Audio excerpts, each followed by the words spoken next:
Welcome to Wisdom Unveiled. This is our 17th deep dive, and today we're digging into some fascinating material again. That's right. We're drawing from those really rich conversations between Dr. Ebrahim Dinani and Dr. Esmail Mansouri Larijani in the Ma'rifat series. We have about 40 of these discussions recorded. And just a quick note before we jump in, this podcast is essentially a translation and reproduction of those conversations. Translating philosophy and poetry is tricky. So some concepts or details, they might not come across perfectly. We do apologize if anything feels a little off. Yeah, nuance can definitely get lost sometimes, but we're doing our best to convey the core ideas. Yeah. And feedback is always welcome, of course. Absolutely. So today, our focus is squarely on the poetry and philosophy of Hafez Shirazi. The Ma'rifat discussions really spent some quality time here. They did. And we're going to zero in on one specific ghazal. Actually, just the first two lines today because there's just so much packed into them. It's amazing how much depth you can find. And the timing for the original discussion was interesting too, wasn't it? It was around the celebration of Imam Zaman's birth. Yes, and the philosophers noted that context, feeling it added a layer of significance to their interpretation of these particular lines. Okay, so let's get to the lines themselves. The first one is, Inisha em awful. I'm gonna keep to explaining you. Which translates roughly to, whoever has a passionate heart for your green line will not step outside this circle as long as they exist. And the second line follows. Awful se inisha inephilic.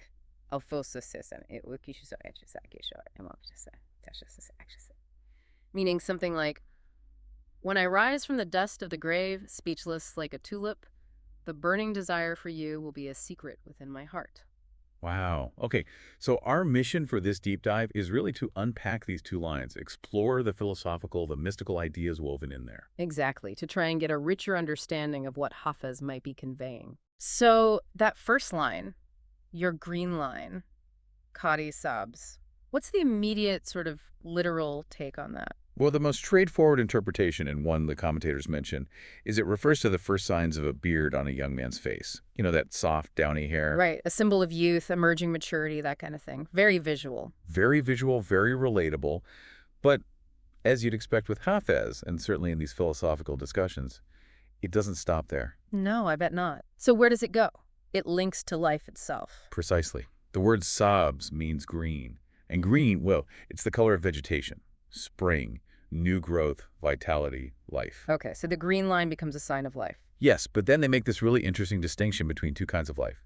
There's Hayat Masu's physical, sensory life, what we see, touch, experience. Our everyday existence. Right. And then there's Hayat Makul, intellectual or spiritual life, the life of consciousness, understanding, meaning. And how do those two relate in this context? The idea discussed is that the physical life, the Masus, is actually a manifestation, like an echo or reflection of the deeper Makul life.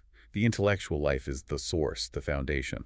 So the physical world gets its vitality, its greenness from this underlying spiritual source. That's the concept. And this ties directly into another figure they bring up, Hazrat Khidr.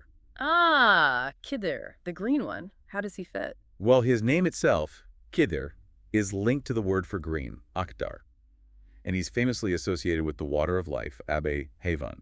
He represents eternal life, hidden spiritual knowledge. So connecting the green line to Khidr, that really elevates it. It's not just biological life, but maybe eternal spiritual life. Exactly. It suggests the green line is a sign pointing towards that enduring, timeless vitality and wisdom that Khidr embodies. It deepens the meaning significantly. Okay, so from a young man's beard to vitality to maybe even eternal spiritual life. Where else do they take this? The divine. Yes, that's the next step. The green line is interpreted as the manifestation of Al-Haq, the truth, or God in the world. All the beauty, all the life you see. It's an expression of the divine. So when we say God is alive, hey, it's not biological life, is it? No. In this theological understanding, alive means active foul and knowing alim. God's activity, God's grace or fade, is constant, always flowing, always creating and sustaining. It's a dynamic presence. Absolutely. And the green line is like the visible trace of that activity in the world. They used a lovely analogy. Okay, yeah. They compared it to the reflection of the cupbearer's face in the wine cup. The green line is that reflection, the zuhur dar alam, the manifestation in the world. It shows the beauty of the source. That's beautiful. The world reflects the divine beauty. And this extends to everything, the whole cosmos. Yes, they emphasize this idea. Koli alam zenda ast, the entire cosmos is alive. And it's all engaged in praising God. Yeah.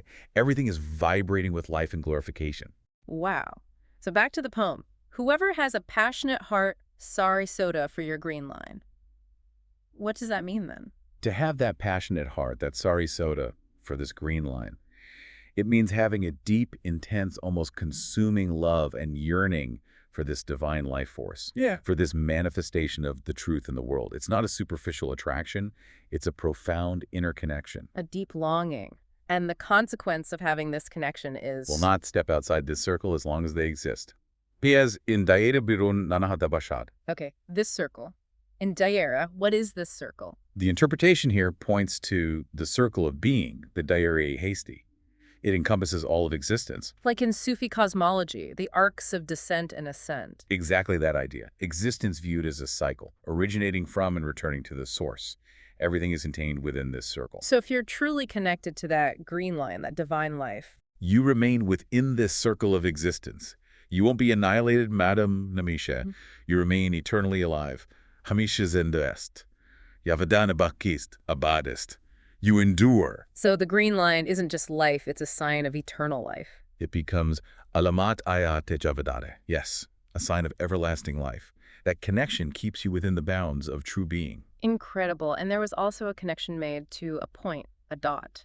The dot under the ba of Bismillah. Ah, yes. The Nutatariba. In some mystical views, that single dot is the primordial point from which all creation unfolds. It's the concentrated essence. And the line comes from the point. The idea is that the line is an extension, an unfolding of the point. So the green line can be seen as an allusion to the extension of that fundamental point, the Nutiyya Hadiyat, the point of divine oneness. Let's explore that a bit. Geometrically, a point has no dimensions, right? Correct. Not toldera, not artsbera, not omki.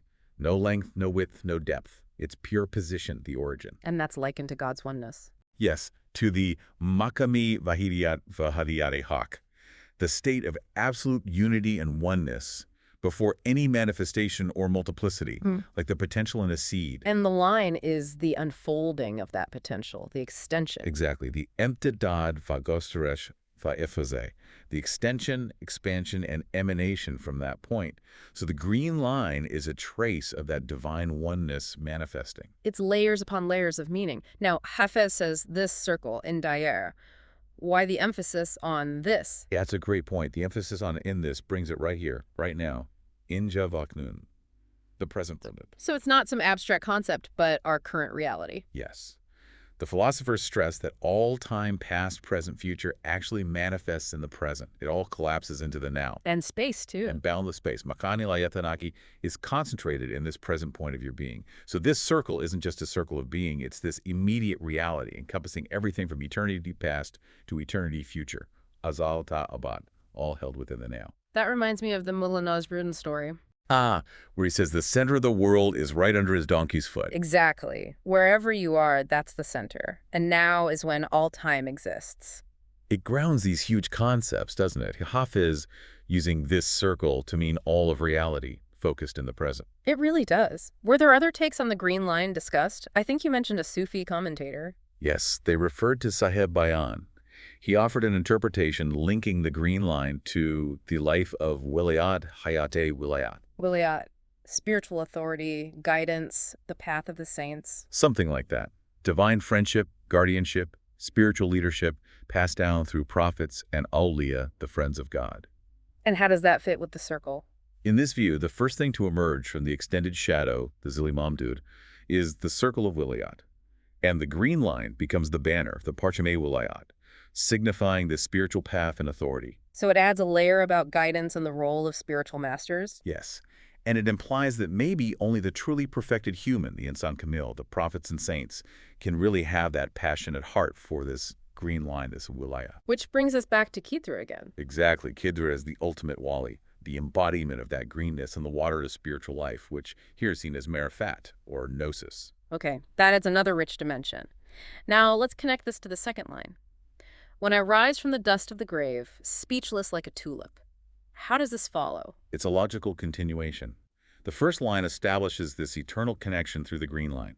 The second line says, even after physical death, the dust of the grave, that connection endures. And speechless like a tulip, Lala Safat. Why a tulip? The tulip dalala is significant in Persian imagery. It famously has that dark black spot at its center. Ah, right. That spot, the da, is often seen as symbolizing the burning desire, the dak-e sauda, the scar of intense love, and sometimes the pain of separation from the beloved, the divine. So, rising from the grave, even though outwardly speechless, that inner burning love is still there. Precisely. It's an enduring state, and it remains hidden deep within. Dahi sodai tuam sari soweda bashad. Sari Soweda, the core of the heart. Yes, the soweda is considered the very black point, the center, the innermost secret core of the heart. So that burning desire for the divine remains the deepest, most intimate secret within the soul, even in resurrection. It's intrinsically part of who you are. Wow. And they brought in Attar to support this idea of continuity beyond death. They did. That beautiful verse, Kudam dana darzamin for rufkani narst. Chirabe dani and saniat in goman bashad. Which seed went into the ground that did not sprout? Why would you doubt this for the seed of humanity? It's such a powerful argument for spiritual resurrection, drawing on the natural world. If a seed grows, why doubt the potential of the human spirit?